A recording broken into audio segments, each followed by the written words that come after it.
So guys, you join us on a very snowy Saturday morning. We can't get out on the course as much as we want to, so we thought we'd just give you a quick update on what we're doing within our swings, hit a few shots, let you see what we're working on for the summer ahead.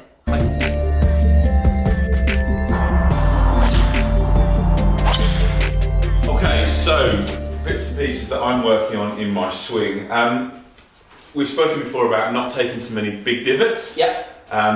And that's certainly something that happens quite easily in practice. But when I get out on the course, I still get a bit in there. So, two of the things for me that annoy me with my swing is that I feel like I get so far ahead of the ball and get my hands trapped way behind me, okay, and then have to catch up with my hands, and the direction goes massively. I can hit massively open face shots or closed hookers. So, for me, two things that I'm really working on. Trying to stay a bit more centered on my downswing, so my left hip feels like it goes up a bit more. Yeah. Okay. And then two key things in my sort of hand action. Try and feel like I'm a little bit more this way with my right wrist here, as I take the club away rather than getting it this way. I've tried working on my left wrist angles, but it doesn't quite get the feeling for it because I am left-handed. I think for me, if I can work being a bit more dominant with my right arm action, and then through the ball, just to try and feel like I just do not release the club, just let the club go in a straight line up. Okay, so talk that through the guys. What shot are you trying to get rid of? I'm trying to get rid of the big block. Yeah. Okay, the big block is the one that does me so much damage. I think growing up, because I was right to left and I used to overturn it, I don't think the hook ever got me in as much trouble as I thought it did. So if people said to you, oh, what's your bad shot? Oh, it's a hook. My bad shot's a hook. Well, actually, when you look at the stats, I hit far more out to the right than I ever hit left. Yeah. But it's the one that I hit left that I remember. Yeah. So, yeah, really annoying to do that. So trying to stop that block and being able to actually aim down the right-hand side of the fairway, commit to it, and turn it back onto target. Okay, well, let's see a couple and you can talk the guys through it. Okay, so as you will have seen in my swing, I have a massive down cock, and it's something that I've tried to get rid of with no success. So I've kind of gone, well, actually, let's just live with it. Yeah. But if we can live with it from a bit more this position into here rather than this position into here, and that's the one that really gets scary. Quite especially with longer clubs, especially with driver, that really hurts me. Just giving yourself a really short time window to get it back. At the moment of truth, to get everything squared up. Exactly. And also I'm feeling like the club's a little bit open as I hit the ball to target, so we will close the path because my path's always like 5 or 6 into out. And it's that trusting again, as we've spoken about before. The trust that you can have a feeling of an open club face, but it actually turns back. You know the physics, you know it will turn back.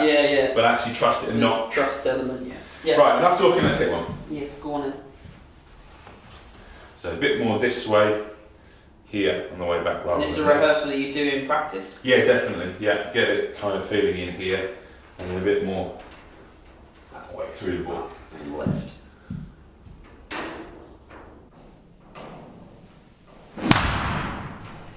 You can hear it's windy outside. It is so windy. It is grim. I love English springtime. Yeah, exactly. You put toe on that one, but yeah, that's 1 6 7. That's just a bit left. Yeah. Again, it's not going right.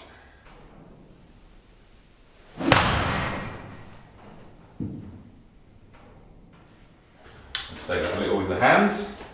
Yeah, fine. That's 5 tilt on there, right to left. Yeah.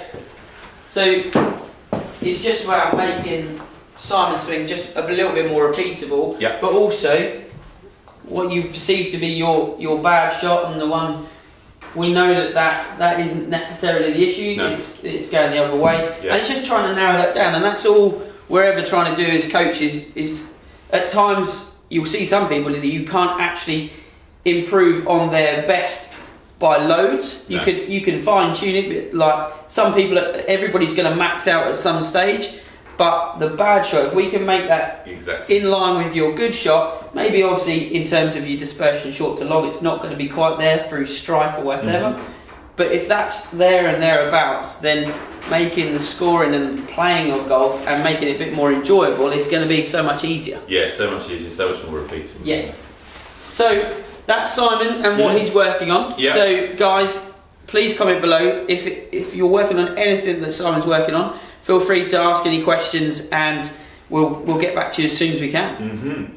Yeah, I mean, one of the things for me, just in closing, is that you've got to really get the feedback for all of this. You've got to train it. So obviously we're lucky that we can use the GC2 with all the bits and pieces on it. But if you can get down the range, or when you play it, actually keep a track of where the balls are going, so you don't fall into the trap that I kind of maybe have fallen into in the past sort of 5 or 10 years, where I always thought that I hooked the ball and that was my bad shot. Until you measure the stats, you realise actually you missed more to the right than you missed left. Yeah. And you see that as well with lessons, don't you? They say, "Oh, what do we do? Oh, always hook it," and then they just hit 10 lovely fades. And that's the one for me that everybody sort of stands there and goes, like, hit the first few shots in a warm up, and I'll go, "What were you aiming at?" "Oh, I wasn't." Yeah.